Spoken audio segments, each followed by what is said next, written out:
Hey, what's up, y'all? This is Rodney, and I'm back, and I wanted to go ahead and give my review over Selling Tampa. This is episode 4. All right, so basically the episode starts off with Tennille and Alexis. They are waiting for Tennille's client to arrive. She lets Alexis know, because, at this point, Sherelle has paired Alexis up with Tennille, because Alexis is not, I guess she's not on her stuff, right? Tennille lets Alexis know that, she'll be going out of town, so she needs to make sure that she takes great care of her client. Again, I don't know how this commission stuff works, because from what Alexis told us, she sold 4 homes for Tennille and didn't get none of the commission. She says this go around is going to be different, because if she sells the house, they're going to have something in writing. I would assume that after the first, second, third, or fourth time, girl, you would have had something in writing the last time. That's how I know Alexis got to be a little bit slow, right? Anyways, so Ben arrives. They're showing him the home. Pretty much everything that Tennille says, Alexis repeats. It's giving very much, girl, I don't know what I'm doing. That's the tea that Alexis was giving. I don't know what I'm doing. And her famous line is, from what I can tell, is the home will sell itself. That's all cute and dandy. Let me just say something. Ooh, excuse me, y'all. One thing I have realized about watching $1 Million Listing, especially when you start getting up there with these $1 Million homes, is that these people want to know everything about that house. They want to know, girl, the exact color of the wall. What color is the wall? White? No. What's the exact color? Oh, it's called pearl white. They want to know the exact color. They want to know what the cabinets are made out of. They want to know what type of flooring is on the floor, right? Well, the flooring will be on the floor. What type of flooring you have, right? They want to know. They want to know literally everything, every little thing that you have to know everything. And the simple fact that Alexis, I know I'm getting ahead of myself. Alexis is just not on it. She's just. We'll get into that in a little bit. So, anyways, I put Alexis sound like me trying to sell a house, and I don't know how to sell no house. So that's bad, Alexis. Okay. Girl, yeah, look at the grass. Look at those cabinets. Period. All that. Girl, you sound a fool. Anyways, she wasn't doing all of that, but I'm just saying, girl, she really sounded like she didn't know what she was doing. If I didn't know any better, I would assume that was Alexis' first day, period. Trying to co-list with someone or just trying to sell a house, period. Rina meets up with Russ. He is a commercial real estate agent. She's looking at a new space for her brokerage, her real estate agency. And Ann comes to meet her there. They have a conversation, and Ann basically just lets Rina know, if I died tomorrow, they would basically, if I died tomorrow, Sherelle will have me replaced. If I died today, Sherelle will have me replaced tomorrow. Let me tell y'all something, not to go off into a rant. One thing that I have realized is, and one thing I want to let some of you know is, I think that everybody needs a job, right? We all got bills, we all trying to live, But I do think that you should not let a job wear you out. You should always make time for yourself. You should also know how to say no. Because the truth is, as much as these jobs soar up and down, they love you and value you and all that stuff, they will wear you down if you allow them to. And if you die today, your position will be posted by the end of the business day. Best to believe it. And business will continue to go on with or without you. I'm going to leave it at that. Rina basically says that her loyalty is to her husband, period, point blank. The next day, Colony and Sherelle, they have kind of like on the same shirt. They do a little, it's real cute. They do a little like who wore it best. They do a little modeling, twisting, turning, twirling, and that was pretty much the end of that. They have the morning meeting. Sherelle gives props to Anne, which is kind of a surprise. And basically lets her know, basically next time you want to have a conversation with me, make sure you do it with me and not while Joanna is there. Which I said in my last review. I don't really know why Joanna was there. I get Joanna is your right-hand man and all that good stuff.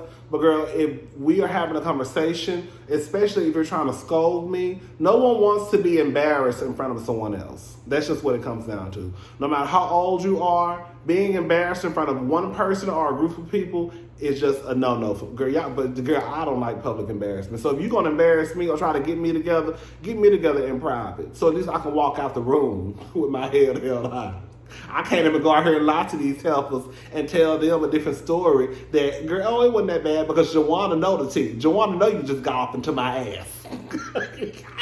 So I can't even go out here and put on for the people if I wanted to because Joanna made to tell it now. Anyways, so she lets the girls know that they're going to Miami for a trip. They have a client and their budget is $10 million. Okay, I don't know. Am I looking too deep into this? Who's selling the house? Is it whoever find a home first? That's who gets the commission? Is it like a contest? I don't know, child. Basically, look, I'm gonna leave it alone. They're all going to Miami to basically find the clients a home. The budget is $10 million. Sherelle and Joanna go out shopping. She lets Joanna know that she's setting her up on a date when they get to Miami. I said, Sherelle, the other day, baby, you almost had a fit when Joanna told you she was getting a divorce. Girl, you was crying. Girl, you was crying like somebody had just told you somebody had died. Girl, you done turned around real fast trying to find her a man. I said, I know that's right.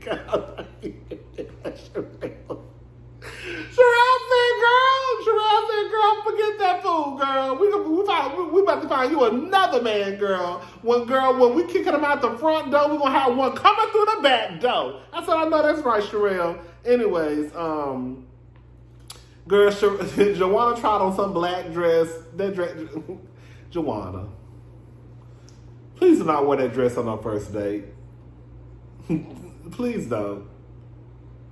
Please don't. Unless you're going on a date with like a pastor, then maybe, I guess. But other than that, girl, leave that dress, girl, leave it at the stove.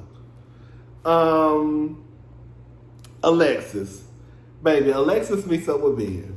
What I tell y'all, Miss Thing had me hollering. When I tell you, she didn't know how many bedrooms. Like she didn't know the simple things, like the amount of bedrooms. He wasn't asking about the cabinetry, like what type of wood the cabinets are made out of. He wasn't asking what type of flooring this is. He wasn't asking what's the exact color paint of the walls, right? He wasn't asking none of that stuff, girl. He wanted to know the bedrooms, the bathrooms, right? She mentioned a tree. So he asked her about the tree. When I tell you, when Miss Thing when Miss Thing said it's very old, girl, when I tell you, baby, I must have screamed. Girl, you brought up the tree. So he asked you about the tree and you say, yeah, it's very old.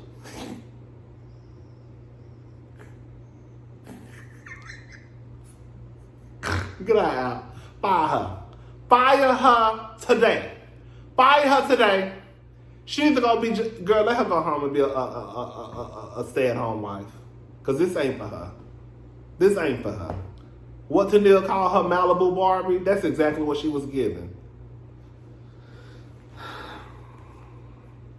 Anyways, girl.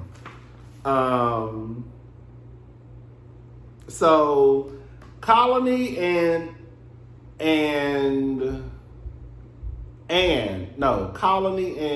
Joanna, They both have a property in the same building. I think Joanna has a condo that's on the 5th floor, and no wait, Joanna has a condo on the 5th floor for a client, and Colony has a condo on the 21st floor, I believe, or the 25th floor. I think the 21st floor for a client. Colony, can I ask you something? Baby, are you selling coochie or are you selling a house? Because at this point, I don't know what you're doing. I get Colony, you are fine, you are gorgeous, you got body yada yada yada yada yada yada yada yada yada yada yada yada yada, everybody yada yada. Hey, I get you got all of that, Colony. I'm not mad at it, girl. You gotta sell what you got to get what you want. Why is it every time I see Colony on screen with a man, she's almost low-key flirting with him or like trying to go out on a date with him? Girl, is this your client and you're trying to sell a house? Or are you trying to sell what's between your legs? I am confusion. Girl.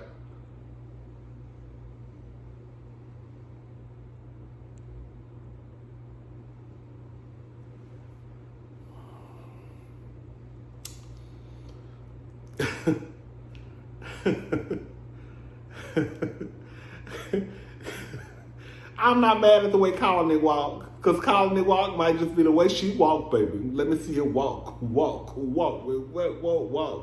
mean, maybe the way she walk. But Colony, it's one thing, you already walk the way you walk, right? And you walk hard. You walk hard, okay? But see, you walk hard, okay? Now you fine, so if I look the way you look, I probably walk the same way too. But I'm just saying, girl, at some point I need you to just sell the house. I feel like you selling coochie on the side. Oh, shout out to Colony, girl. Shout out to Colony. Colony goes to talk to Joanna. She basically asked Joanna, what is your job? Girl, what's your job? Because, girl, but what we understand, you messy, we don't trust you, you all over the place. Girl, what do you do? Because you selling homes, but you also in everybody's business at the job, too.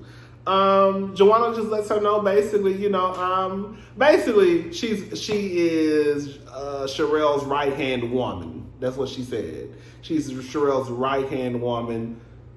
Colony makes a comment about, basically trying to have some type of friendship. Joanna pretty much told her, basically, girl, we co-workers.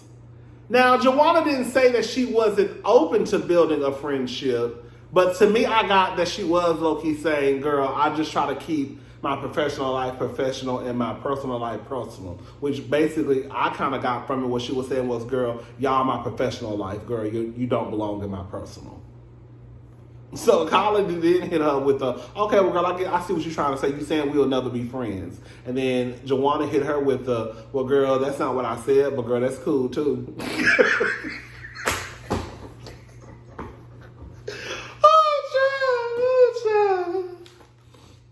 Anyways, Tennille basically has a conversation with Sherelle and Joanna, and she tells them that Ben called her and said that Alexis was a hot mess, and that she should never send her out basically to represent her again, because even though he's understanding, that doesn't mean that the next person will be. Tennille tells Sherelle that she thinks that she should fire Alexis. And the show goes off that way. All right, y'all. I'm gone. I'm about to watch probably Love and Hip Hop and what's the Sex and the City show. And I'll be back later. Bye.